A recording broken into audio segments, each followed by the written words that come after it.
अस्सलाम वालेकुम नाज़रीन, तव्हां ॾिसी रहिया सिंध आवाज़ न्यूज़। नाज़रीन, आदमशुमारी रिपोर्ट मूजिबि गुज़िरियल 6 सालनि दौरान गैर शादीशुदा माण्हुनि जे अंग में अटिकल 52% इज़ाफ़ो थियो आहे। 2017 में गैर शादीशुदा माण्हुनि जो अंग 3 करोड़ 73 लख हो।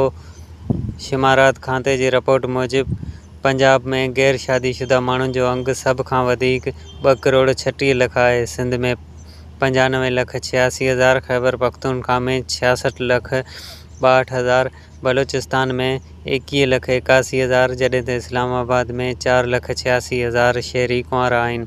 रिपोर्ट में चयो वियो आहे त मुल्क में शादीशुदा माण्हुनि जो अंग 9 करोड़ 45 लख आहे ऐं 6 सालनि दौरान शादीशुदा माण्हुनि जो अंग 1 करोड़ 42 लख वाधि थी आहे।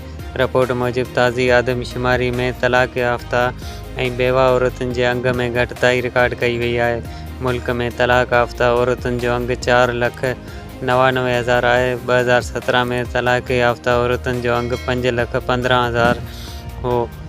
शुमारात खाते 15 सालनि ऐं इन खां वधीक उमिरि जे माण्हुनि जी डेटा जी बुनियाद ते रिपोर्ट मरतब कई। नाज़रीन, वधीक अपडेट ऐं बाख़बरनि लाइ ॾिसंदा रहो सिंध आवाज़।